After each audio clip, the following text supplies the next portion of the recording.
Hello student, good morning. आज का अपना टॉपिक है फंडामेंटल फोर्सेस इन नेचर। जैसे कि ये टॉपिक है अपने बेसिकली 11th साइंस में काम में लेते हैं, लेकिन अभी यूपीएससी एग्ज़ाम जैसे एनडीए, सीडीएस, आईआईटी, पीएमटी और बहुत सी डिफेंस के एग्ज़ाम होती हैं, एयरफोर्स नेवी, उनमें भी ये टॉपिक बेसिकली बहुत ज़्यादा काम में आता है। ठीक है, तो आज हम इसकी डीप स्टडी पढ़ेंगे और इसमें जो छोटी छोटी बातें हैं जिनको हम इग्नोर कर देते हैं और उनसे रिलेटेड क्वेश्चन अपने टॉपिक में आ जाते हैं, तो आज इसको हम डीप स्टडी पढ़ेंगे। ठीक है, तो सबसे पहले fundamental forces in nature. Nature में 4 फंडामेंटल फोर्स होते हैं: gravitational force, electromagnetic force, strong nuclear force and weak nuclear force. ठीक है, साथ में अगर अपन हिंदी में देखना चाहें तो हिंदी में गुरुत्वाकर्षण बल, विद्युत चुंबकीय बल, प्रबल नाभिकीय बल और दुर्बल नाभिकीय बल।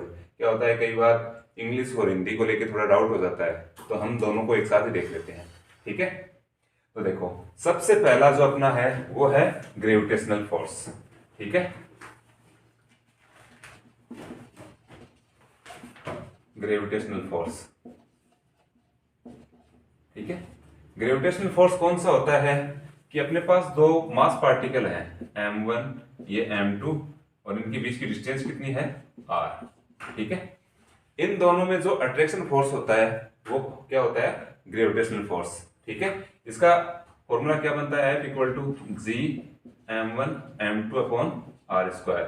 ये g है यूनिवर्सल ग्रेविटेशनल कांस्टेंट है। ठीक है, अभी हमें इसके बारे में स्टडी नहीं करनी है, अभी हम ओनली फोर्स के बारे में स्टडी कर रहे हैं। ठीक है, तो ये दो मास हैं m1 m2, ये एक दूसरे को क्या करते हैं, अट्रैक्ट करते हैं। ठीक है, चाहे मैं इस पेन के ढक्का और इसको मार्कर को नाम लूं, तो ये दोनों भी एक दूसरे को अट्रैक्ट कर रहे हैं।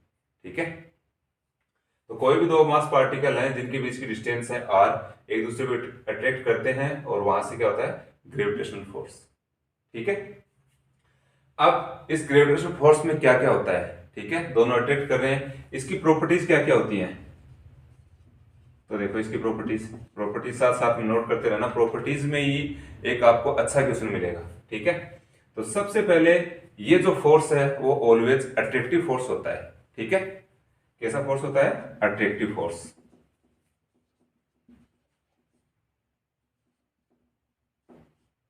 ठीक है, और दूसरा हम देख सकते हैं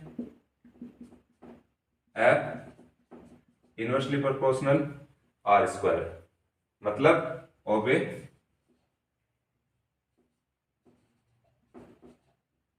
इनवर्स स्क्वायर लॉ। ठीक है, थर्ड प्रॉपर्टी, ये जो ग्रेविटेशनल फोर्स है ये कैसा होता है, कंजर्वेटिव होता है। ठीक है, कंजर्वेटिव फोर्स। फोर्थ प्रॉपर्टी है, ये जो फोर्स है ये होता है सेंट्रल फोर्स।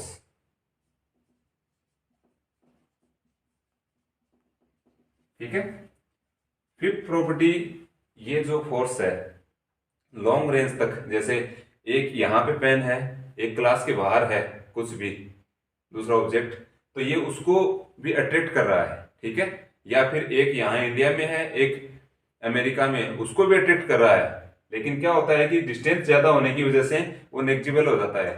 तो ये क्या है, लॉन्ग रेंज फोर्स है।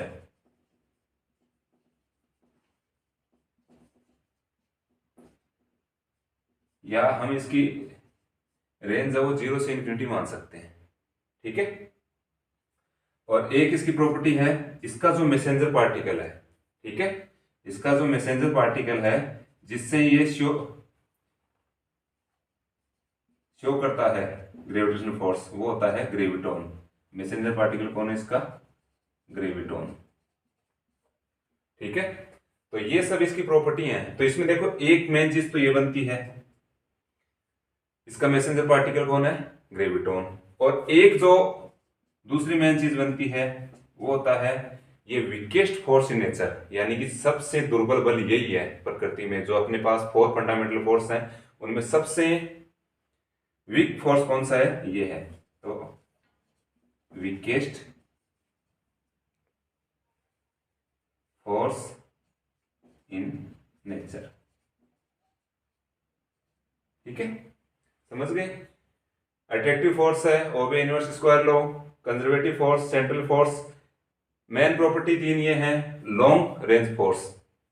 और मैसेंजर पार्टिकल कौन है इसका, ग्रेविटॉन। ठीक है, और वीकेस्ट फोर्स इन नेचर। ठीक है, तो ये तो अपना कौन सा था, गुड ग्रेविटेशनल फोर्स, या जिसको हिंदी में बोलते हैं गुरुत्वाकर्षण बल।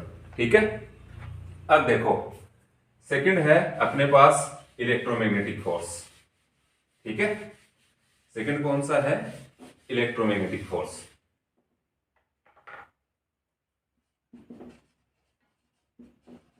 इलेक्ट्रोमैग्नेटिक फोर्स हिंदी में बोलते हैं विद्युत चुंबकीय बल। तो देखो ये दो से मिलकर बना है, एक तो इलेक्ट्रोस्टैटिक्स, ठीक है, और एक मैग्नेटिक। ठीक है, तो इलेक्ट्रोस्टैटिक में तो अपना लगता है कूलॉम फोर्स, जो आता है K Q1 Q2 upon R square. ठीक है, ये तो क्या आता है, due to charge at rest. ठीक है, ये फोर्स तो कब लगता है, जब चार्ज किस में रहता है, रेस्ट में, और ये due to charge in motion. ठीक है, तो इसको बोलते हैं इलेक्ट्रोस्टैटिक, इसको बोलते हैं मैग्नेटिक, दोनों को मिला के क्या बोल दिया, इलेक्ट्रोमैग्नेटिक फोर्स। ठीक है, तो इसमें भी देखो ये दो चार्ज हैं, हमने बेसिकली थोड़ा बहुत सिंपल 9th-10th में पढ़ा है कि पॉजिटिव है वो पॉजिटिव को रिपेल करता है, यानी सेम चार्ज है वो रिपेल करते हैं और अपोजिट चार्ज है वो अट्रैक्ट करते हैं। तो इसका मतलब ये अट्रैक्टिव भी है और रिपल्सिव भी है। तो इसकी पहली प्रॉपर्टी क्या हो जाएगी, तो इसकी प्रॉपर्टीज लिखेंगे, तो फर्स्ट प्रॉपर्टी हो जाएगी अट्रैक्टिव एंड रिपल्सिव फोर्स। ठीक है, अट्रैक्टिव भी है और रिपल्सिव भी है। सेकंड प्रॉपर्टी क्या हो जाएगी, कंजर्वेटिव फोर्स है, ओबे इनवर्स स्क्वायर लॉ, देख रहे हैं यहां पे, obey inverse square law. Third property क्या हो जाएगी, कंजर्वेटिव फोर्स।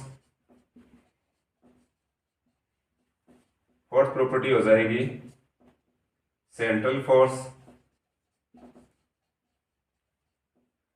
फिफ्थ प्रॉपर्टी अपनी क्या हो जाएगी, लॉन्ग रेंज फोर्स।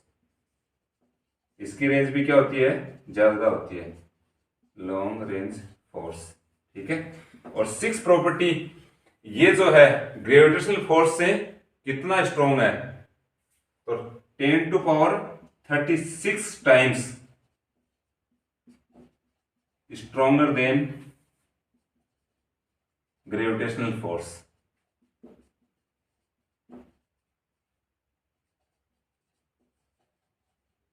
ठीक है, यानी कि अगर मैं ग्रेविटेशनल फोर्स को 1 मानूं तो इलेक्ट्रोमैग्नेटिक फोर्स कितना रहेगा, 10⁻36।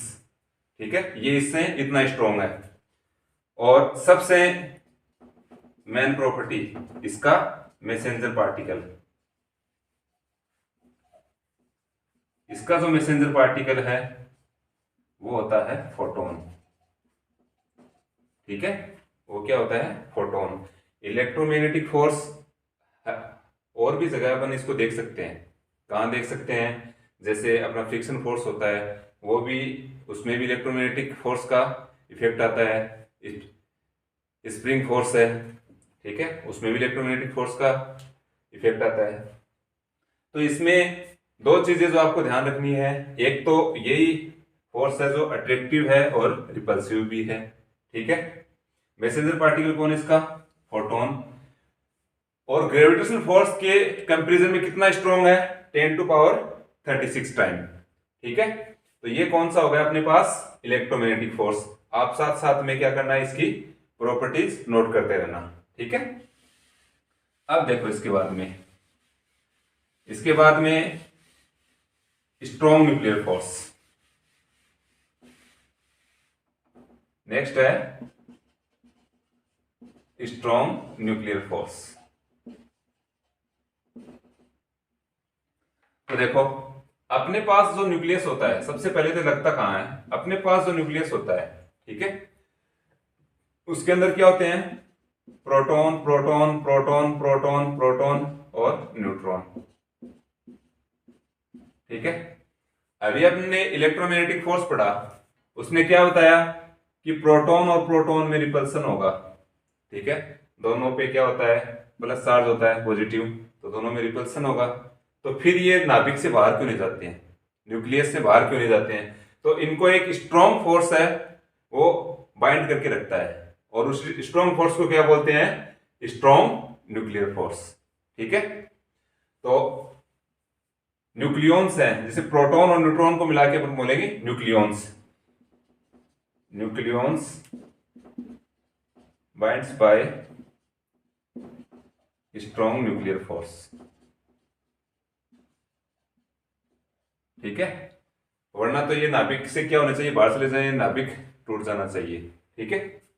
ये हो गई इसकी फर्स्ट प्रॉपर्टी।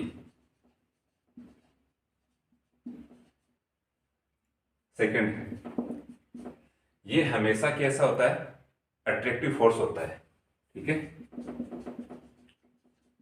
अट्रैक्टिव फोर्स, ठीक है। ये रिपल्सिव भी करता है, ये क्या करता है, रिपल्सिव भी करता है, लेकिन कब, जब इसकी इनके बीच की जो डिस्टेंस है, प्रोटॉन प्रोटॉन या इनके बीच की डिस्टेंस बहुत कम हो जाए, ठीक है, it repulsive nature for distance 0.5 fermi और डिस्टेंस लेस देन 0.5 फर्मी।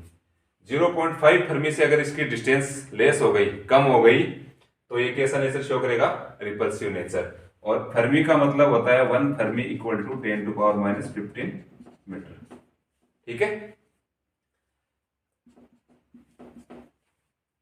उससे नेक्स्ट प्रॉपर्टी क्या है, ये सबसे स्ट्रॉन्ग फोर्स है, ठीक है।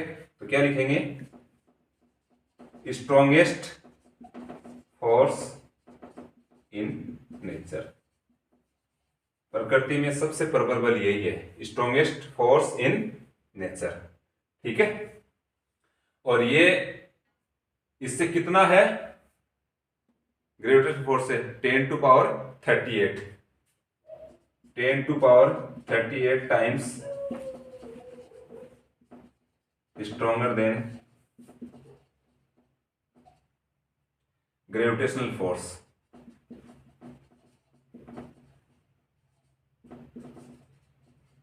ठीक है। और सबसे मेन जो मैंने आपको बताया था कि इसका मैसेंजर पार्टिकल कौन होता है, ठीक है। इनके मैसेंजर पार्टिकल आप अच्छे से याद कर लेना, इसका मैसेंजर पार्टिकल होता है पाई मेसॉन, ठीक है। इसका मैसेंजर पार्टिकल कौन होता है, पाई मेसॉन। तो ये हो गया अपना स्ट्रॉन्ग न्यूक्लियर फोर्स, ठीक है ना। न्यूक्लियस की जो स्टेबिलिटी है वो किसकी वजह से होती है, स्ट्रॉन्ग न्यूक्लियर फोर्स की वजह से। अब आप कहोगे सर इसकी वजह से होती है, तो फिर रेडियो एक्टिविटी क्यों होती है, तो रेडियो एक्टिविटी में क्या होता है कि ये प्रोटॉन और न्यूट्रॉन इनका बैलेंस वो बिगड़ जाता है, मतलब कि उसमें न्यूट्रॉन की संख्या ज्यादा हो गई, न्यूट्रॉन मैक्सिमम हो गए, तो वो बिगड़ने की वजह से वो क्या होती है, रेडियो एक्टिविटी होती है, ठीक है। और एक प्रॉपर्टी और है इसकी जो इस पे बहुत ज्यादा इफेक्टिव करती है कि ये कभी भी इनके चार्ज पे डिपेंड नहीं करता, ये न्यूट्रॉन न्यूट्रॉन में भी लगता है, न्यूट्रॉन प्रोटॉन में भी, प्रोटॉन प्रोटॉन में भी। तो क्या लिखेंगे, चार्ज इंडिपेंडेंट करेक्टर, ठीक है। ये इसका करेक्टर कैसा होता है, चार्ज इंडिपेंडेंट, ठीक है। तो ये अपना हो गया स्ट्रॉन्ग न्यूक्लियर फोर्स, ठीक है। कोई डाउट है, डाउट हो तो आप बता सकते हो, अभी अपन इसको डीप स्टडी कर लें, ठीक है। हमें ज्यादा टारगेट किस पे करना है, मैसेंजर पार्टिकल पे, ठीक है। और जनरल साइंस में क्वेश्चन पूछ लेते हैं कि नेचर में सबसे स्ट्रॉन्ग फोर्स कौन सा होता है, तो वो कौन सा होता है, स्ट्रॉन्ग न्यूक्लियर फोर्स। ठीक है, अब चलो नेक्स्ट।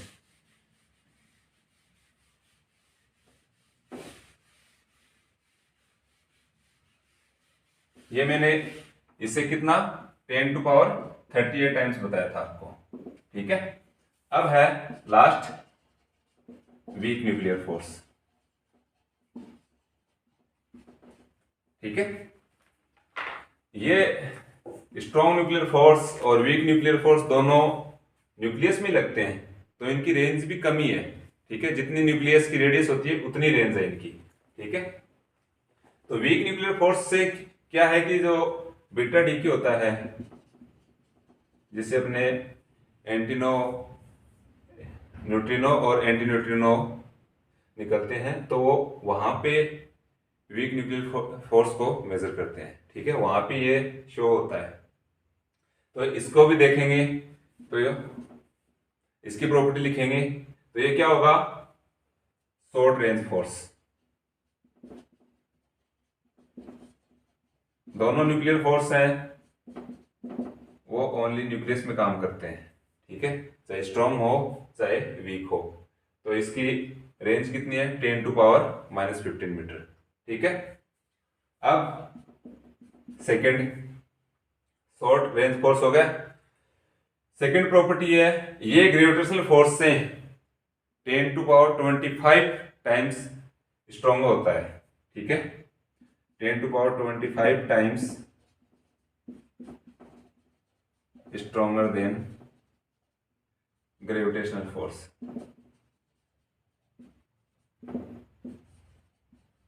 ठीक है, और थर्ड इसका मैसेंजर पार्टिकल।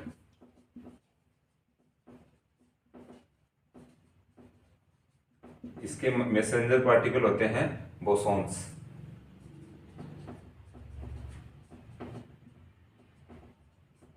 ठीक है, तो ये हो गया अपने पास वीक न्यूक्लियर फोर्स। अब देखो एक चीज और है, जैसे मैंने स्ट्रॉन्ग और वीक में दो चीजें नहीं लिखवाई।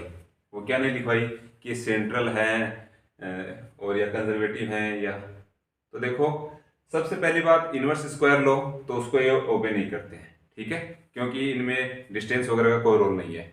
दूसरी बात, ये कंजर्वेटिव भी नहीं है, और तीसरी बात, ये सेंट्रल फोर्स भी नहीं है। तो ये दोनों चीजें इन दोनों में ही है, non central force, non conservative force. ठीक है, अब आपने ये सब देख लिया। अब आप सोच रहे होंगे कि ये डिसाइड कैसे किया कि कौन सा स्ट्रॉन्ग है और कौन सा वीक है। ठीक है, ये मन में आ रही होगी बात, तो चलो हम प्रैक्टिकल भी करके देख लेते हैं। तो सबसे पहली बात, हमारे पास, तुम उठ के आओ इधर,